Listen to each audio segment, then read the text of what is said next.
نیکی کی دعوت میں یا علم دین کے حصول یا کسی دوسرے اہم دینی کام میں مشغول ہے تو اسے اپنی اصلاح سے غافل نہیں ہونا چاہیے۔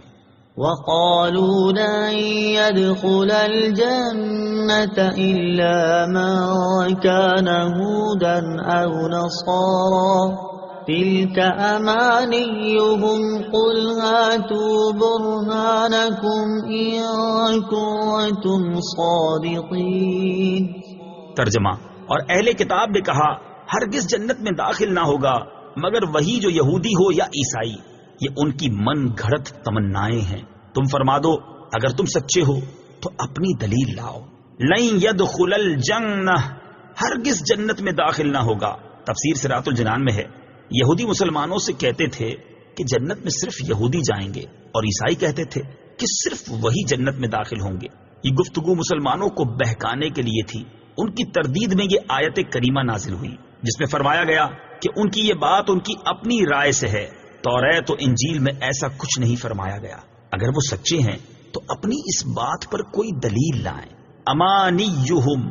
ان کی بن گھڑت تمنائیں۔ تفسیر صراط الجنان میں ہے بغیر کسی بنیاد کے جنت میں داخلے کے زبانی دعوے کرنا جہالت و حماقت ہے۔ ایک امید ہے جسے عربی میں رجا کہتے ہیں، اور ایک خام خیالی ہے جسے عربی میں امنیہ کہتے ہیں۔ امام غزالی علیہ رحمۃ اللہ الوالی نے اس موضوع پر بڑا پیارا کلام ارشاد فرمایا، اس کا خلاصہ سماعت فرمائیں۔ چنانچہ آپ رحمۃ اللہ تعالی علیہ فرماتے ہیں رجا یعنی امید دل کی اس راحت کا نام ہے جو محبوب چیز کے انتظار سے حاصل ہوتی ہے، لیکن یہ محبوب جس کی توقع کی جا رہی ہے اس کا کوئی سبب ہونا چاہیے، لہذا اگر اس کا انتظار اکثر اسباب کے ساتھ ہے تو اسے رجا یعنی امید کہتے ہیں، اور اگر اسباب بالکل نہ ہوں یا اضطراب کے ساتھ ہو تو اسے امید نہیں بلکہ دھوکہ اور بے وقوفی کہا جائے گا، اور اگر اسباب کے ہونے یا نہ ہونے کا علم نہ ہو تو اس انتظار کو تمنا کہتے ہیں۔ اہل دل حضرات جانتے ہیں کہ دنیا آخرت کی کھیتی ہے اور دل زمین کی طرح ہے۔ ایمان اس میں بیج کی حیثیت رکھتا ہے، اور عبادت زمین کو الٹ پلٹ کرنے، صاف کرنے اور نہریں کھودنے اور ان زمینوں میں پانی جاری کرنے کی طرح ہے، اور دل جو دنیا میں غرق اور ڈوبا ہوا ہے اس بنجر زمین کی طرح ہے جس میں بیج کوئی پھل نہیں لاتا، اور قیامت کا دن فصل کاٹنے کا دن ہے، اور ہر شخص وہی کاٹے گا جو اس نے بویا ہوگا، اور کھیتی کا بڑھنا ایمان کے بیج کے بغیر ناممکن ہے، اور جب دل میں خباثت اور برے اخلاق ہوں تو ایمان بہت کم نفع دیتا ہے۔ جیسے بنجر زمین میں بیج سے فصل پیدا نہیں ہوتی تو مناسب یہی ہے کہ آدمی کے مغفرت کی امید رکھنے کو کھیتی والے پر قیاس کیا جائے، یعنی جو شخص اچھی زمین حاصل کرتا ہے اور اس میں عمدہ بیج ڈالتا ہے جو نہ تو خراب ہوتا ہے اور نہ ہی بدبودار، اور پھر اس کی تمام ضروریات کو پورا کرتا ہے۔ ضروریات سے مراد وقت پر پانی دینا، زمین کو کانٹوں اور گھاس پھوس نیز ان تمام خرابیوں سے پاک کرنا جو بیج کو بڑھنے سے روکتی ہیں یا خراب کر دیتی ہیں۔ تو جو یہ سب کام کرے پھر اللہ تعالیٰ کے فضل کا منتظر ہو کر بیٹھ جائے کہ وہ زمین کو بجلی کی گرج اور دیگر آفات سے بچائے گا یہاں تک کہ کھیتی اپنی تکمیل کو پہنچ جائے، تو اس انتظار کو رجا